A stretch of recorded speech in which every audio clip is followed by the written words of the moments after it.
So great to have your company again, Capricorn. It's April 2019. I'm Dadhichi. For those of you who are new, welcome. We're going to take a brief look at the transits this month. I mainly pay special attention to the new moon, which we see taking place this month here in your fourth house, which is the location of your family, your domestic issues, your real estate. And when the new moon takes place, it is obviously a time of replenishment, a new chapter, so to speak, a new way of looking at things. It doesn't always necessarily mean a new residence or, selling one's house. There have to be other factors, and of course we should look specifically at your personal horoscope to see when those events are likely. But this is a general view of what's happening for those of you born under the sign of the goat, Capricorn. The other side of this is the spiritual or emotional ramifications of the fourth house, which is to do with your sense of well-being, your peace of mind and your happiness. The moon is ruling your seventh house of relationships. The sun has to do with matters of intimacy. So here we see a tying in of how happy you are in your family circumstance as to how deep and intimate your relationships can become. Both of these, obviously, for the most part, affect each other in any aspect. But this month, this is going to be pivotal in terms of how much headway you can make in your relationships, also business partnerships. So finding that peace of mind within yourself is very, very important. Communication is also a standout here this month.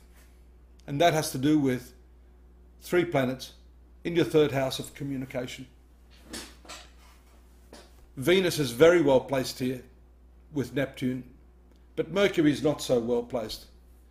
Here, what this means is that the idealistic and fantasy side of your personality will be fully active in the way you're communicating to other people. And in some ways that's not bad, especially if you're pitching ideas that require imagination and you're trying to spark the imagination of others. That's a beautiful combination in your third house.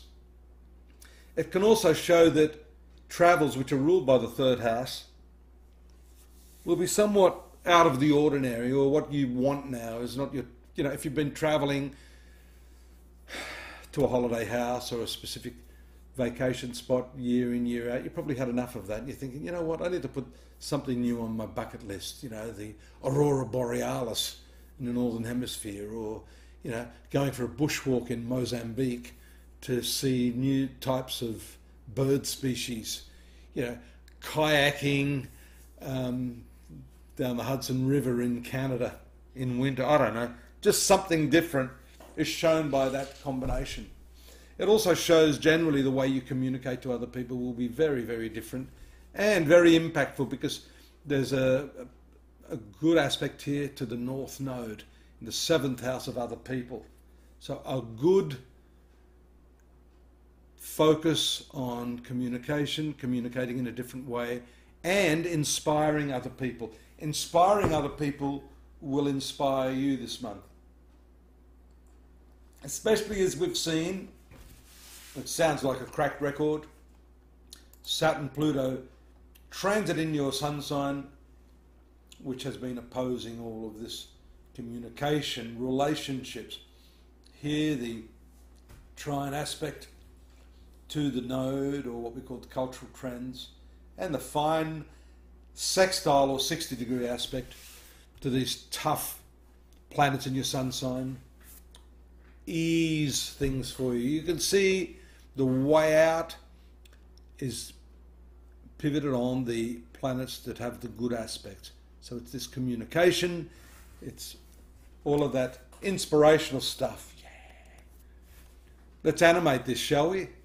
A little bit more. I want to show you the conjunction there in the 6th house. Well, there's a couple there. There's the electric conjunction you had there around the 8th, then the Mars conjunction, 8, 9, 10, 11, is very, very animated, very challenging to the communications. You're probably thinking, wow, this has really worked. Then only to find, bang, you hit a snag. And not everyone is going to react positively to your upbeat proposals, and you have to expect that. You shouldn't be snioped. I don't know whether you know what that's, subjected to the negative influence of other people. And that is likely to happen around the 10th. Let's move forward here. 7th house is the karmic connection there in your 7th house. When this transit occurs, definitely important developments in a relationship can take place. Again, it's all pivotal on this communications sector. These two planets are going to move out of there before the month is out. Let me show you what happens just around the, there it is there on the 18th. Mercury moves into this 4th house. The sun will move out around the 21st, just at the time of that full moon that you can see there occurring in your career sector. But that still keeps you coming back to this domestic stuff. Although for the time being, because this is a quick moving planet, the full moon indicates very powerful forces taking place there, and especially with the women that you work with in that arena. Partnerships can be made at this time because the moon ruling your 7th house of partnerships is there associated with your career sector, and being full, it brings all of that into full purview.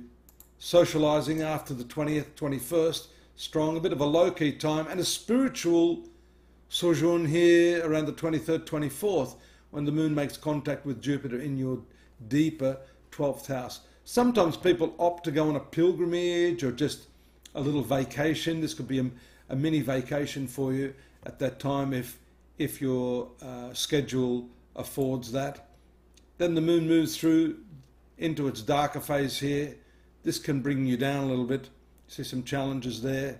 Problems with the mother and females in particular in the domestic area. As I said, these two planets would move out of there shortly after the 23rd, 24th. Here we are, 25th, challenge to the moon. But you'll see shortly after an improved state of affairs, especially when the moon comes back into that area just on the, well, it's going to start at the beginning of next month, so I won't jump the gun there.